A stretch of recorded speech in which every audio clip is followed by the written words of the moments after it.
Dios les bendiga, amados hermanos y hermanas, en el nombre del Señor Jesús.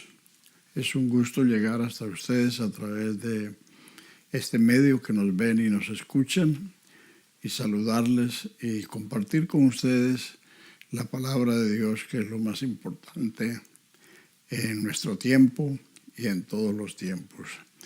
Hoy les voy a leer los primeros 4 versículos de la carta a los Hebreos, que dice textualmente: Dios, habiendo hablado muchas veces y de muchas maneras en otro tiempo a los padres por los profetas, en estos postreros días nos ha hablado por el Hijo, a quien constituyó heredero de todo y por quien asimismo hizo el universo, el cual, siendo el resplandor de su gloria y la imagen misma de su sustancia, y quien sustenta todas las cosas con la palabra de su poder, habiendo efectuado la purificación de nuestros pecados, por medio de sí mismo se ha sentado a la diestra de la majestad en las alturas, hecho tanto superior a los ángeles, cuanto heredó más excelente nombre que ellos. La carta a los Hebreos encabeza las cartas judeo-cristianas que fueron escritas a las comunidades hebreas que se convirtieron al cristianismo a partir del día de Pentecostés. Entonces, esta carta es la más importante, la más extensa, porque esta carta es una explicación comparativa entre lo que fue el antiguo pacto y lo que es el nuevo pacto. Estos 4 versículos nos dividen la revelación de Dios en 2 grandes partes: el Antiguo Testamento, que son 4,000 años, y el Nuevo Testamento, que son los primeros 100 años del cristianismo. El versículo 1 resume en 3 renglones, resume 4,000 años de historia, 5 dispensaciones y 7 pactos. Y todo lo resume en un solo versículo, diciendo: Dios, habiendo hablado muchas veces y de muchas maneras en otro tiempo a los padres por los profetas, en estos postreros días nos ha hablado por el Hijo, a quien constituyó heredero de todo, por quien hizo el universo, quien es el resplandor de su gloria y la imagen misma de su sustancia, y quien sustenta todas las cosas por la palabra de su poder, y quien, habiendo hecho la purificación de nuestros pecados por medio de sí mismo, se ha sentado a la diestra de la majestad en las alturas, hecho superior a los ángeles, por cuanto heredó más excelente nombre que ellos. Así, a simple vista, se ve la importancia de la venida del Hijo de Dios al mundo, quien es la revelación de Dios manifestado en carne. Los 4,000 años de historia, las 5 dispensaciones y los 7 pactos se pueden resumir en un solo versículo. Pero para hablar del Hijo de Dios, el escritor necesitó 3 largos versículos y palabras muy dicientes para describir quién es el Hijo. El Hijo es el hacedor, el sustentador y el poseedor del universo, o sea, todo respecto al universo. En cuanto a su deidad, es el resplandor de su gloria y la imagen misma de su sustancia.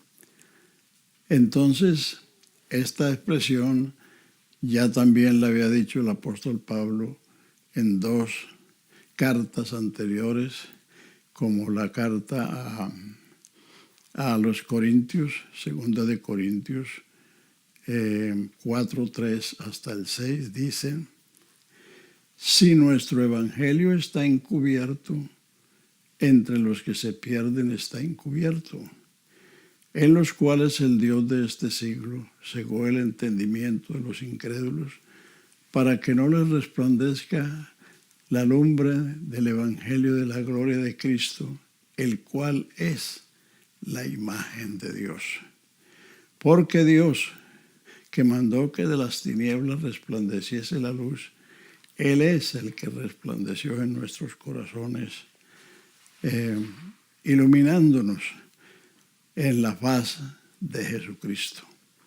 O sea que allí también se habla de que Él es la imagen.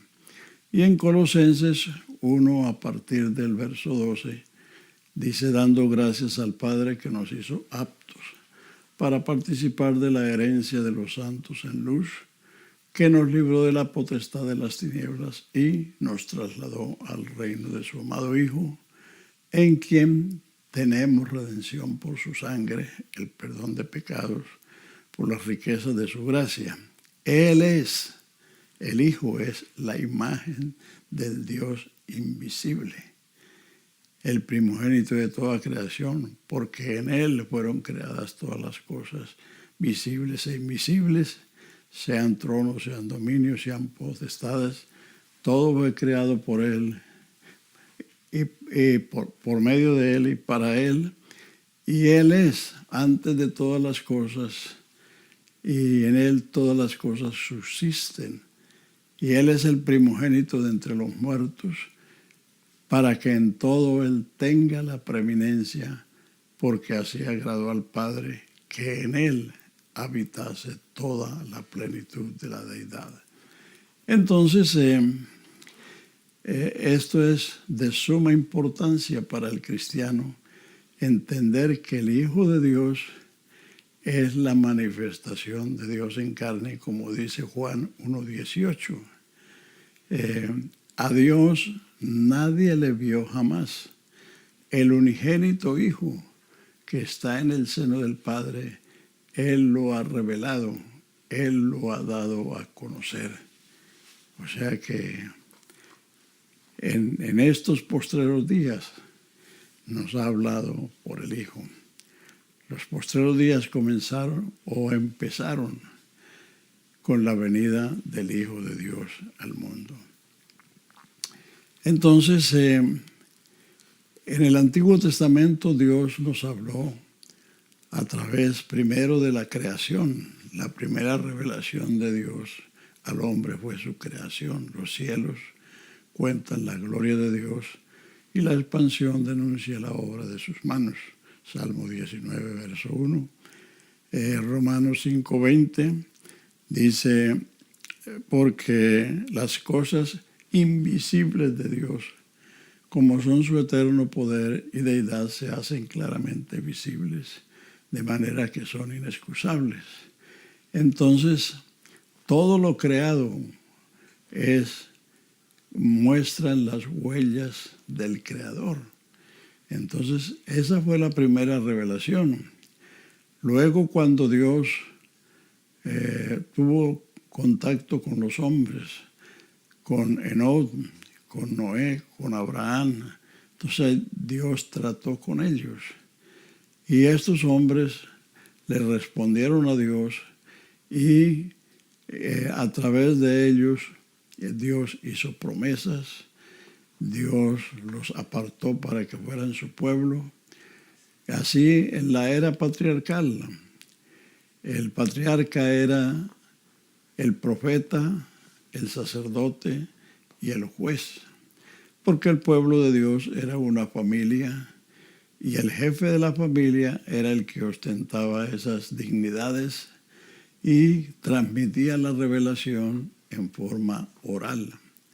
Hasta cuando Dios llama a Moisés para que vaya a Faraón y le diga: deja ir a mi pueblo para que me sirva en el desierto. Entonces, esta historia que está en el libro de Éxodo, el segundo libro de la Biblia, entonces contiene cómo Dios habló con Moisés, cómo Dios lo guió para la liberación de Israel de la esclavitud en Egipto.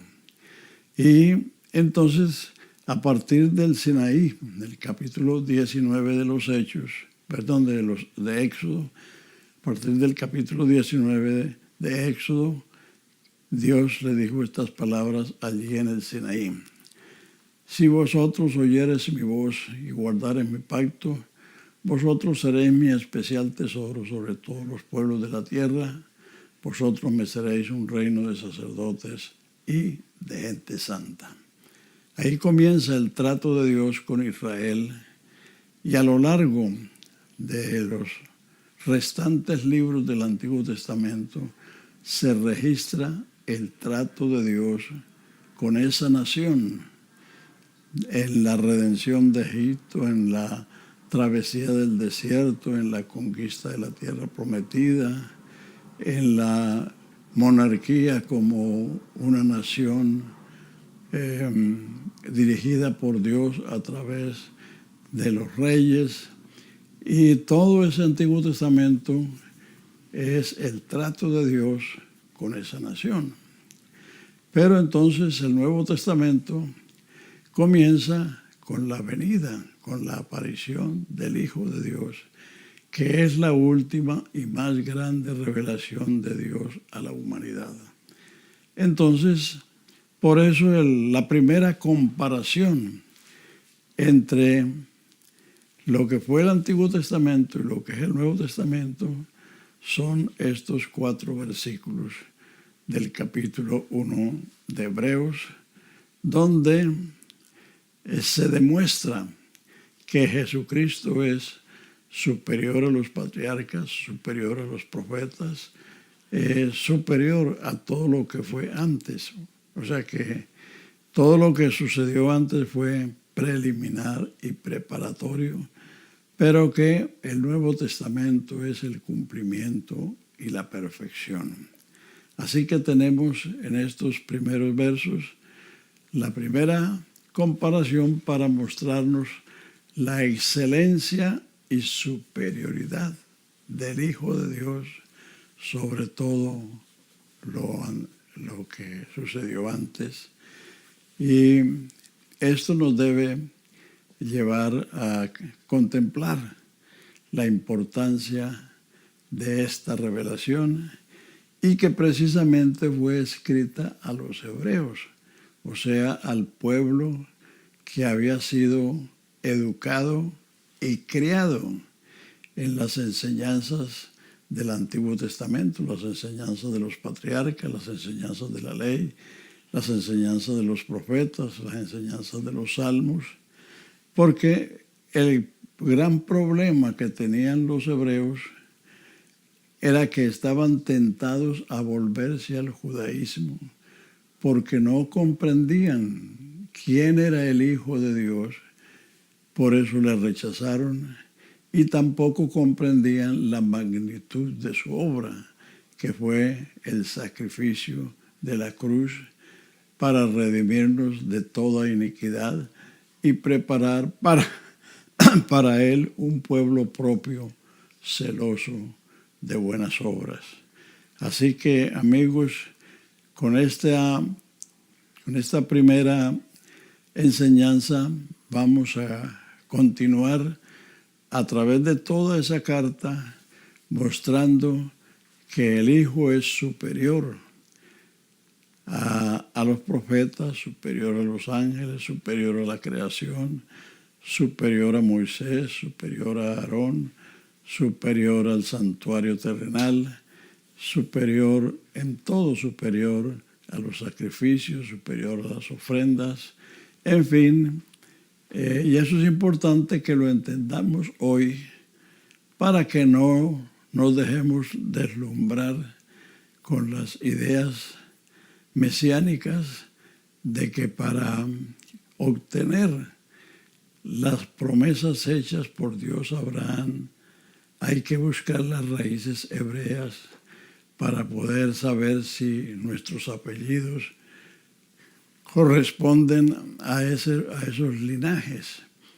Porque en Gálatas está bien claro cómo recibimos la bendición de Dios a Abraham prometida en el capítulo 12 de Génesis, versículo 3, donde dice que en la simiente de Abraham serán bendecidas todas las familias de la tierra. Y el apóstol Pablo, escribiéndole a los Gálatas que se habían descaminado, yendo tras el judaísmo, entonces él les explica en el capítulo 3, verso 26 y siguiente, diciendo: porque ahora todos sois hijos de Dios por la fe en Cristo Jesús, donde no hay judío ni griego, siervo ni libre, varón ni mujer, sino que todos somos uno en Cristo. Y si vosotros sois de Cristo, linaje de Abraham sois y herederos conforme a la promesa. O sea que esa bendición que Dios le prometió a Abraham, de que en la simiente de él serían benditas todas las familias de la tierra, se recibe por Cristo, no por el apellido, porque él es la simiente de la mujer, él es la simiente de Abraham, él es el Siló de Judá, él es el retoño de David, en él están cumplidas todas las promesas. En el capítulo 1 de 2 de Corintios, versículo 18, dice que la predicación que hemos hecho a través de tantos años no ha sido sí, no, sino que ha sido sí en Jesucristo, porque en Él son cumplidas todas las promesas de Dios. Jesucristo es sí con tilde y en Él amén, porque todas las promesas de Dios se cumplen en su Hijo, o sea, en Cristo. Cristo quiere decir Mesías, quiere decir ungido. Cristo es el título del ministerio del Hijo de Dios que Él ejerció durante sus años que estuvo en Israel, los 3 años y medio, los últimos 3 años y medio, Él ejerció ese ministerio porque así lo declaró la revelación divina que vino a la mente de Pedro según el capítulo 16 de Mateo, versículo 17 y 18, cuando el Señor Jesús le pregunta a sus discípulos, diciéndoles: vosotros, ¿qué decís que yo soy? ¿Quién yo soy? Y ellos se quedaron mudos, no tenían la respuesta. Pero vino una revelación a la mente de Pedro, y Pedro dijo: tú eres el Cristo, el Hijo del Dios viviente. A lo que respondió Jesús: bienaventurado eres Simón, hijo de Jonás, porque esto no te lo reveló carne ni sangre, sino mi Padre que está en los cielos.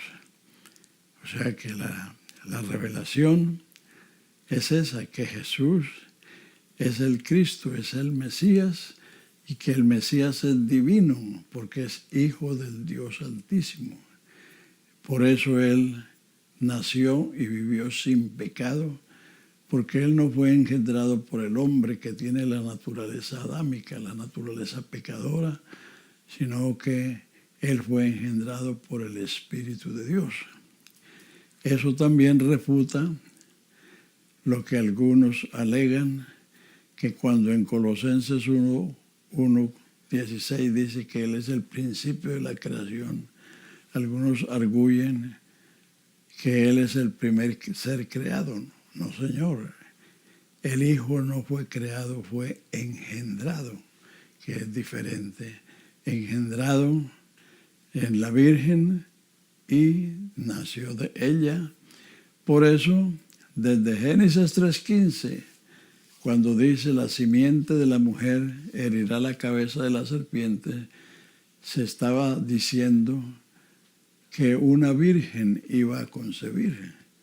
del Espíritu de Dios, porque la mujer no tiene la simiente. En el caso humano, la simiente la tiene el hombre. La mujer es el vaso o el molde donde esa simiente se gesta hasta convertirse en un niño. En el caso que nos ocupa, fue el Espíritu de Dios que vino sobre esa virgen y ella concibió del Espíritu de Dios y gestó un niño que nació, y cuando nació los ángeles proclamaron allí a los pastores que estaban atemorizados por ver a la incursión de los ángeles en los campos de Judea, pero ellos le dijeron: no temáis, porque os damos nuevas de gran gozo que será para todo el pueblo, que os ha nacido hoy en la ciudad de David un Salvador, que es Cristo el Señor. Así que el Hijo de Dios es la última y más grande revelación de Dios a la humanidad.